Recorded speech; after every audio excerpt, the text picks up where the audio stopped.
Hi, my name is Rebecca Lee, and I co-wrote this book, The Mercury Detoxification Manual with Andy Cutler, PhD. In my last video, I make an impassioned plea to people with children who have lead poisoning to chelate them and get that lead out of their bodies. All the doctors do is blood tests, remove the sources of exposure, and then do more blood tests until the lead levels go down. That's all they've got. They don't try to bring the body burden down, and a lead burden will cause problems for the child's entire life. Being poisoned with a heavy metal isn't the same as having a traumatic brain injury or a tumor. Instead, you have a poison stuck in your body that causes disruptions to ongoing chemical processes.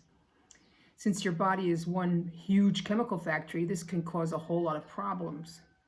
Many of these problems manifest as psychological symptoms too. People with mercury are anxious and depressed and often as eccentric as all hell. People with lead are kind of heavy and have anger and impulse control issues. There are hundreds of other symptoms, so that is a pretty superficial assessment. But that bull in the china shop child with ADD, ADHD may well have lead going on. Symptoms look different in adults. But the fellow who was supposed to remove a washing machine from my basement and dropped it on the floor with a crash and stormed out, well, I always figured he had a lead problem. I think our prisons are full of lead toxic people.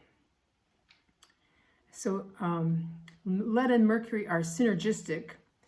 A person with both will have symptoms of both toxicities, but exponentially worse.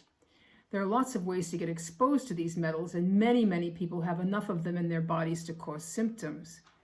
I like to send people to Lead Safe Mama's website when they are worried that they may have a lead problem in their environment.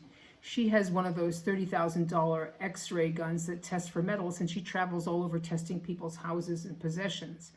If you or your child shows high lead in a blood test, that points to ongoing exposure, and you will need to find out where that's coming from. If you are poisoning your child by using grandmother's heirloom plates, you'll want to find out about it. Lead Safe Mama's website is a great place to start. You should also invest in a whole lot of those 3M lead test kit swabs and go around your place testing everything. There's a lot of information out there on how to remediate lead, and there are grants available from public health departments to help you pay for the work too. Unlike mercury, lead is something that the public health people understand, even though there's only a fraction of the necessary being done. As with most things to do with your health, you're pretty much on your own. You can't chelate anything if there is an ongoing exposure to a chelatable metal. Chelating under those circumstances is just going to make things worse. I've written a whole book about how to detoxify mercury, the Mercury Detoxification Manual, which you can buy right from this website. There's a chapter in the book on how to detoxify lead too. The protocol for lead is a little bit different from the protocol for mercury, and since so many people are under the impression that their children have permanent brain damage from lead and there is nothing that can be done about it other than behavioral therapy, I'd like to say something about what is involved. A person's lead load gets taken up and stored in the bones because the body mistakes the lead for calcium. We tell people who are living in an environment where they may be exposed to lead to take supplemental calcium and to avoid vitamin D for this reason. We also tell them to get out of the toxic environment as fast as they can. The lead in the bones comes out into the blood and then is recirculated back into the bones. It is a, quote, reservoir of toxin to keep the person poisoned for life. And that's Andy Cutler speaking in Hair Test Interpretation, page 99. The agent that we recommend to chelate lead is DMSA. According to Andy Cutler, it works way better than EDTA and can be used orally rather than an IV.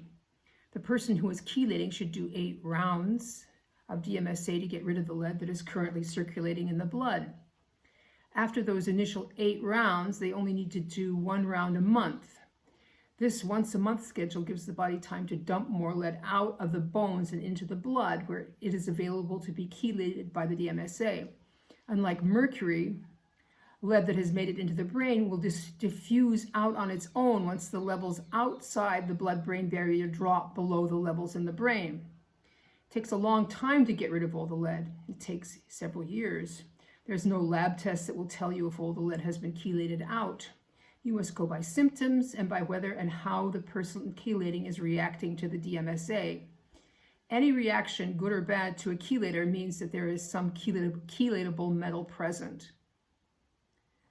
There are 2 books which explain how to do a chelation round. The book for adults is the Mercury Detoxification Manual, which you can buy right here at this website. The book for chelating children is called Fight Autism and Win, which you can buy from www.gendetox.com, and there's a digital version for the children's book.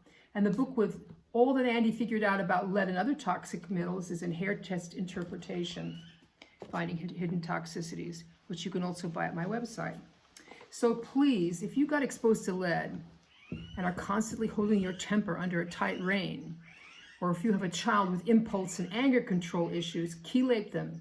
Chelate yourself and get better. So thank you for listening. Please like and share, and let's try and get this information out there. Thank you very much.